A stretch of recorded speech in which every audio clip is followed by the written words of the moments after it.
family do not talk to me because they think that I, at the age of 16, did something with her partner at the time. And I have been a nervous wreck to talk about something like this and to tell this story. A, because of my family, because I don't want people, it's not to hurt people to tell my story.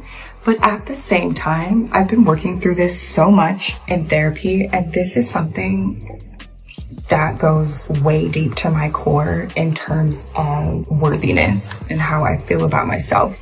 And it's been such a journey. It's that moment of my life where I have to fully confront it and face it and talk about it, but talk about it because I also want to shed light for the women and the men and anybody who has gone through something like this, where you were underage and something in that sort of manner happened in terms of that sort of word of abuse. And I feel like I have to be careful with what I'm saying here because I don't want to be banned from talking about these situations, but also we kind of have to talk about it. I'm also not very good at storytelling and I'm new to all this, and I'm also trying to get ready at the same time and tell a story.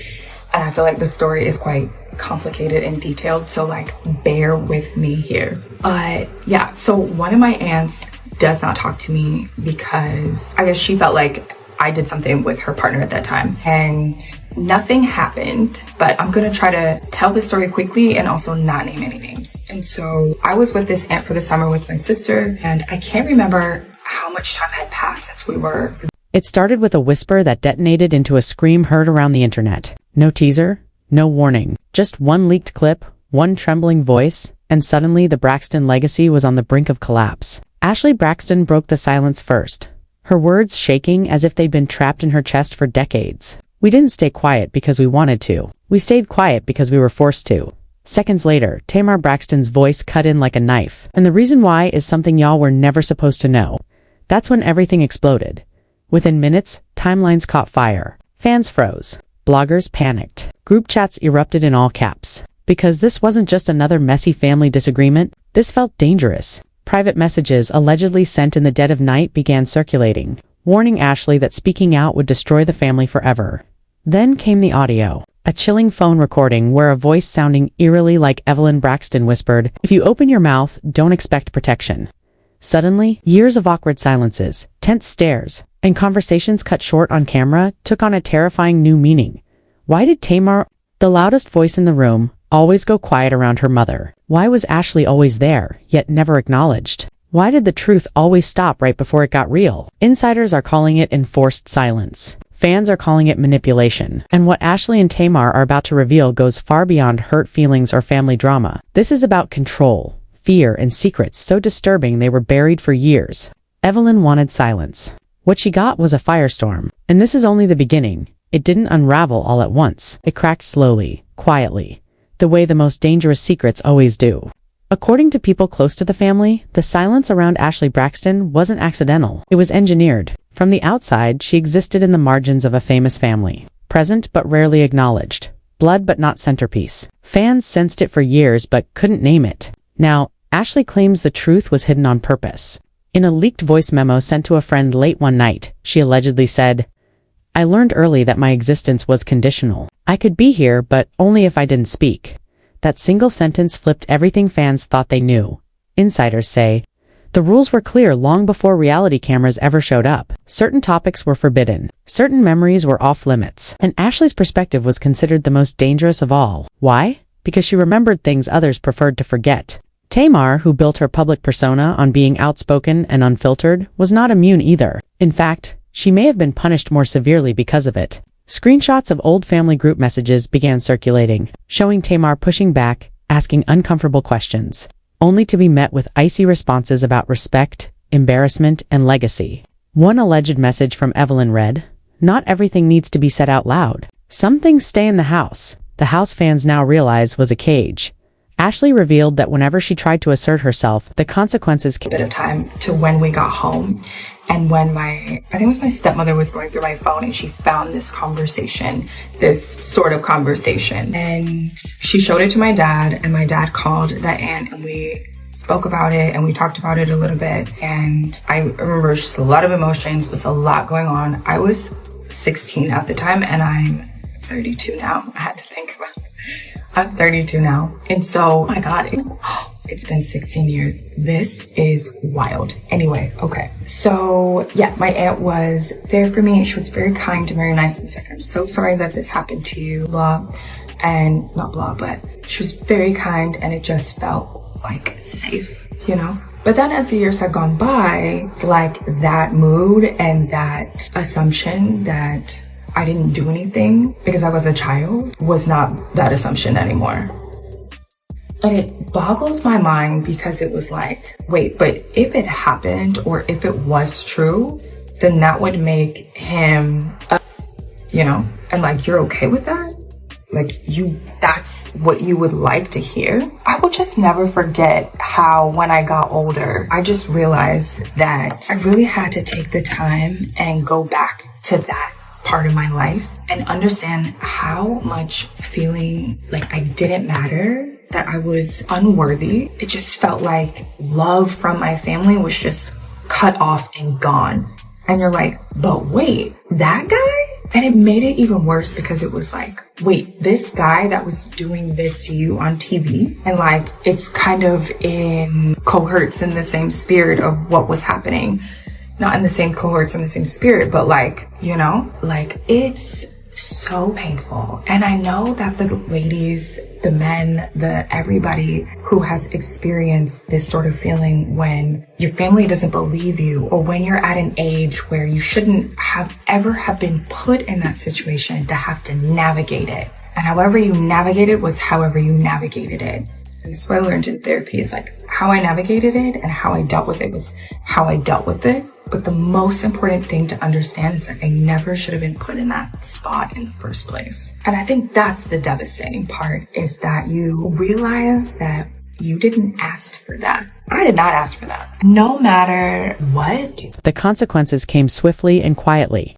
Phone calls stopped. Financial support became uncertain.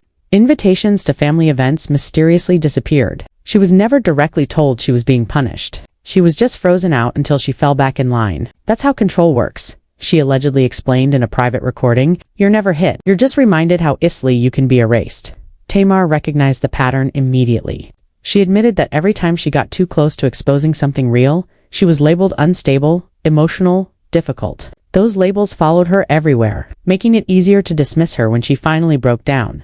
What shocked fans most was how intentional it all seemed. Former associates claim Evelyn positioned herself as the protector of the family brand, the final authority on what could be shared and what had to stay buried. And while the world saw a devoted, faith-driven matriarch, Ashlee and Tamar allegedly experienced something very different behind closed doors. They describe religion not as comfort, but as leverage. Scripture quoted not to heal, but to silence. Tamar recalled one moment, captured in a leaked audio diary, where she was crying uncontrollably, trying to explain her pain, only to be told that questioning her mother was questioning God's order. I started believing my pain was a sin, Tamar said. That's how deep it went. The turning point came when Ashlee attempted to step out of the shadows on her own terms. According to insiders, she quietly began working on a personal project centered on identity and generational trauma. Nothing sensational, nothing accusatory, just her truth. Evelyn allegedly found out before it went public. The response was immediate. Ashlee claimed she was called late at night and warned that releasing anything without approval would permanently damage the family. She told me nobody would believe me anyway, Ashlee said in a leaked message. She said I'd be remembered as the one who tore everything apart. That fear worked for years. Until a DIDN single quotes T.TAMAR reached her breaking point not long after. She reportedly confronted her mother privately, demanding to know why Ashlee was treated like a liability instead of family. The conversation, according to Tamar, ended with a sentence that still haunts her. Some stories don't belong to you, Evelyn allegedly said. They belong to the family.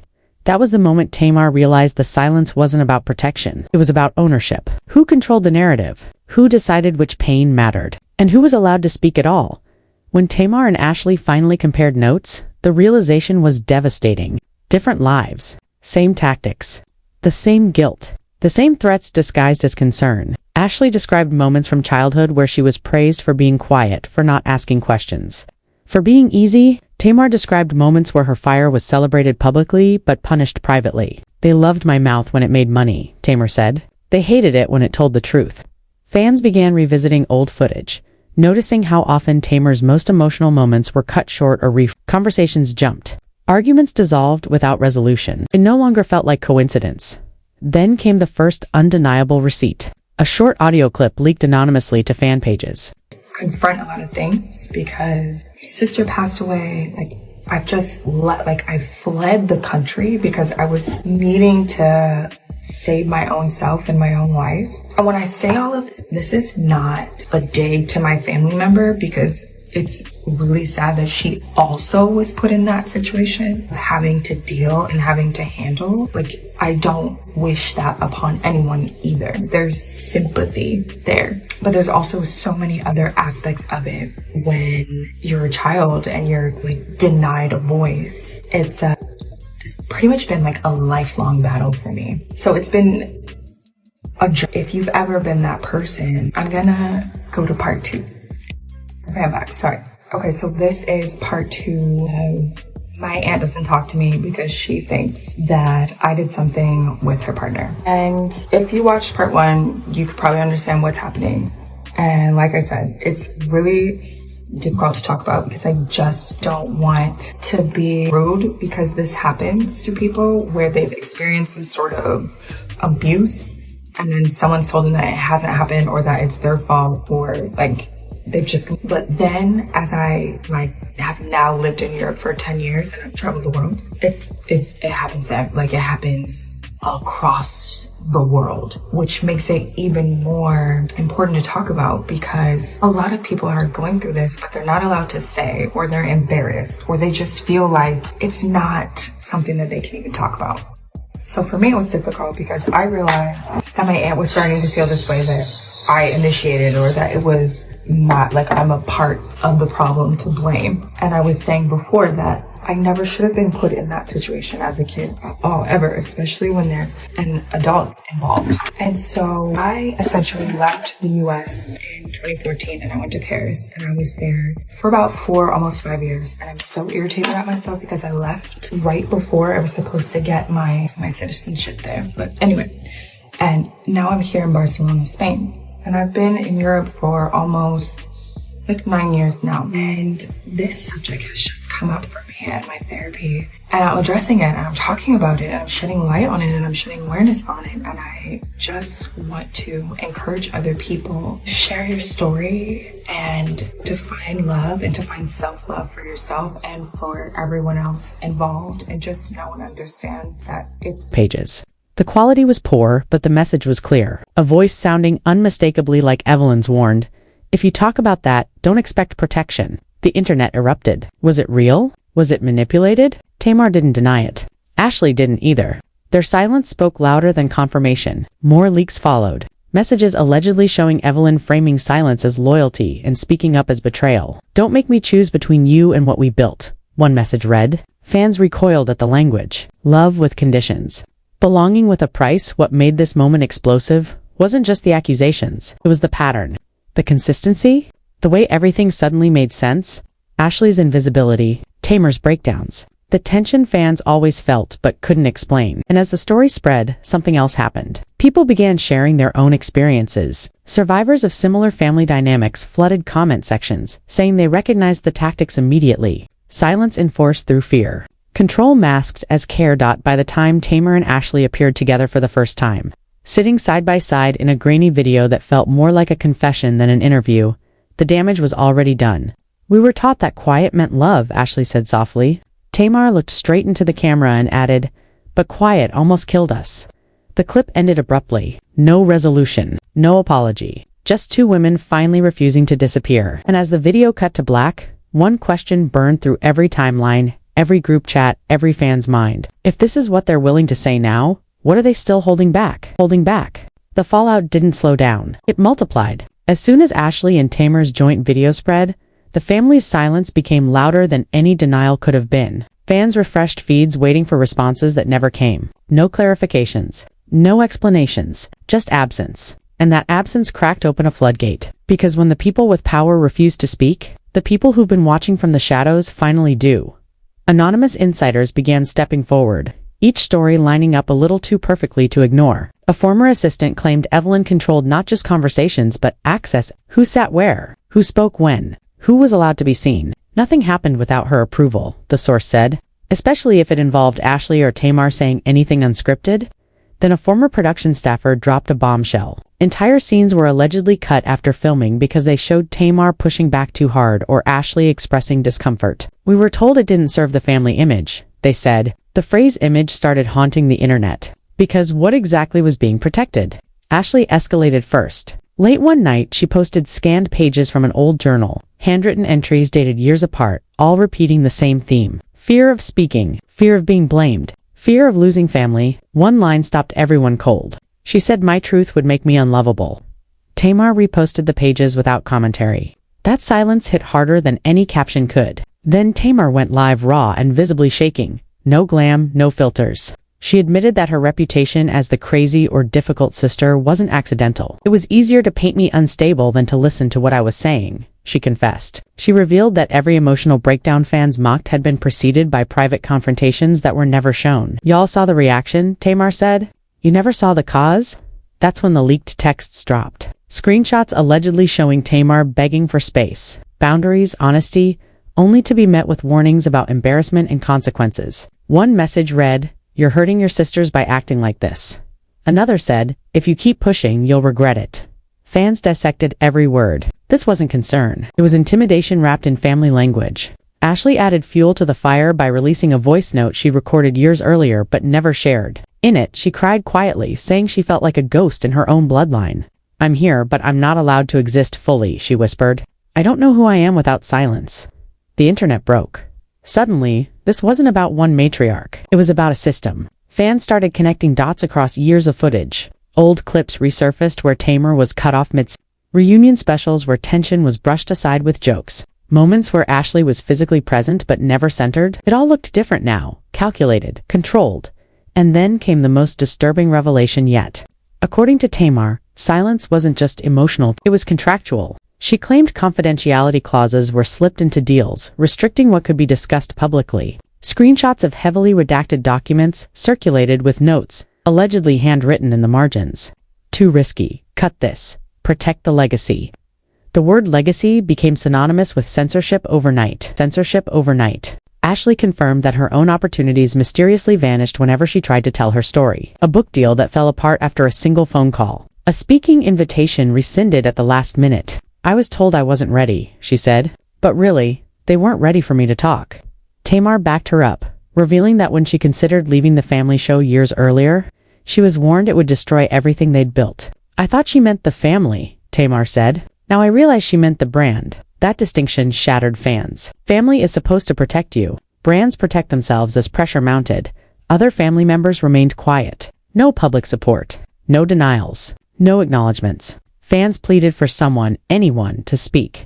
Instead, vague posts about unity and prayer appeared, doing nothing but inflaming the situation. Silence again was the strategy, and it backfired. Survivors of similar family dynamics began sharing their own stories, recognizing the tactics instantly. Guilt disguised as love, religion used as leverage, financial dependence weaponized, mental health dismissed as weakness. Experts weighed in, calling it classic emotional and spiritual control. The conversation had moved beyond celebrity gossip. This was cultural, generational. Then came the confrontation everyone knew was inevitable.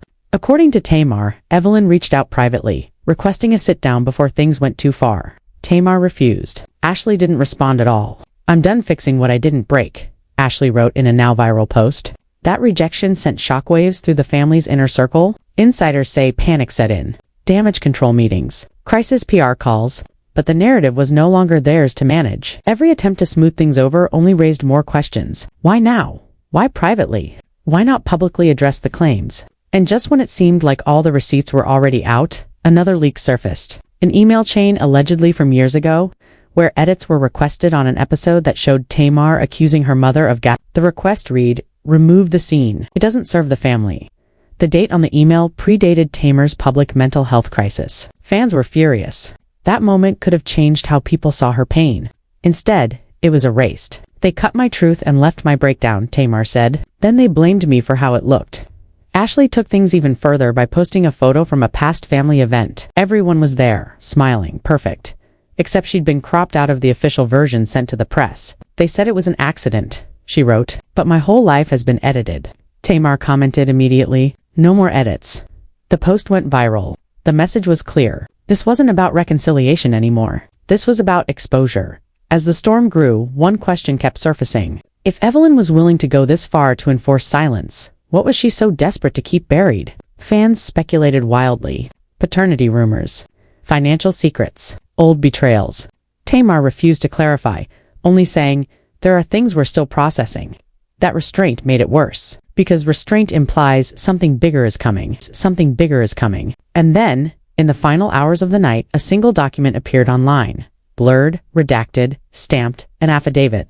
Its origin unclear, but its implications terrifying. It suggested that someone with professional authority had witnessed the silencing firsthand. Tamar posted a black screen with white text shortly after. Tomorrow changes everything. Ashlee followed with a single word. Finally.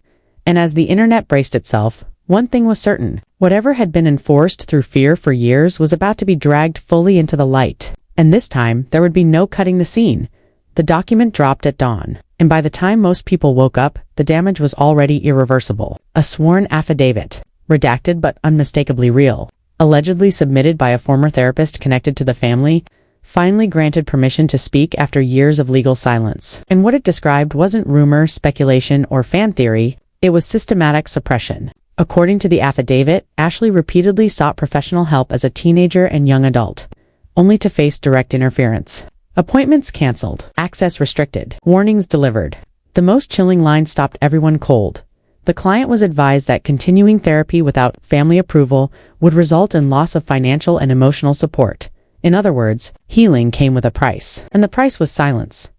Tamar read the affidavit live, her hands shaking so badly she had to pause. She didn't dramatize it. She didn't yell. She just broke. This wasn't about discipline, she said through tears. This was about control. Ashlee sat beside her, silent, nodding, eyes hollow, but steady. Fans watched in stunned, quiet as Tamar explained that she'd been taught from childhood that family loyalty meant obedience, even when obedience hurt. That questioning authority meant risking abandonment. That pain was something to endure, not expose. She didn't just silence us, Tamar said. She rewired us. The backlash was instant and ferocious. Mental health professionals weighed in, calling the behavior outlined in the affidavit textbook emotional and spiritual abuse. Survivors flooded social media with stories that mirrored Ashlee's almost word for word. The narrative had fully shifted. This was no longer celebrity gossip. This was a reckoning. And Evelyn's continued silence was no longer neutral. It was damning when Evelyn finally responded. It was with a single, carefully worded statement about family storms, forgiveness, and God's timing. No denial, no apology. No acknowledgement of specific claims. The internet rejected it immediately. Fans called it spiritual deflection. Ashlee responded not with anger, but clarity. Storms don't excuse cages, she wrote. Tamar followed with, you don't go quiet to heal. You go quiet when you've run out of control. Those two sentences traveled faster than any press release ever could. Insiders claimed panic had set in behind the scenes. Emergency meetings, lawyers scrambling, old footage being reviewed, contracts revisited, because the affidavit wasn't the end. It was the confirmation. Suddenly, everything people had ignored made sense. Why therapy was never discussed openly. Why Tamar's breakdowns were framed as drama instead of distress. Why Ashlee was always present but never protected. The silence had been curated, enforced, maintained at all costs. Then came the final revelation. Tamar confirmed that confidentiality clauses weren't just suggested. They were demanded. Embedded in production deals, reinforced verbally, designed to ensure certain topics would never see daylight. They weren't protecting us from the world, Tamar said. They were protecting the world from the truth. Screenshots of redacted contracts circulated again, now viewed through an entirely different lens. This wasn't miscommunication. This was censorship. In a quiet but devastating joint appearance days later, Tamar and Ashlee sat side by side at a small women's empowerment event. No cameras from major networks. No flashy introductions. Just two women finally speaking without permission. Ashlee spoke first. I was taught that my voice was dangerous, she said. So I learned to disappear. Tamar followed. I was taught that my pain was embarrassing, she said. So I learned to perform happiness. The room was silent.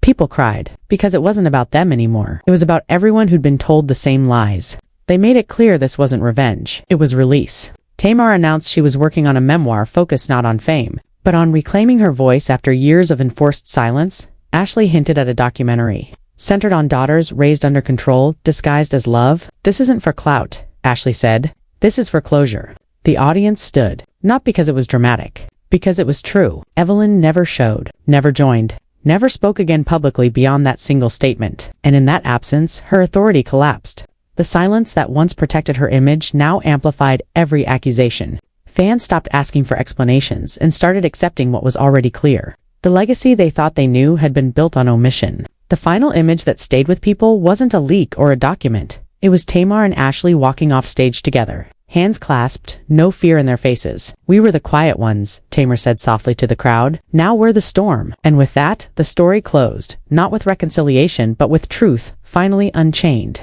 The silence was broken, the system exposed, and whatever was buried for decades no longer had the power to control the narrative. If you're still watching right now, it's because this story hit somewhere deeper than gossip. This wasn't just about famous names or viral clips.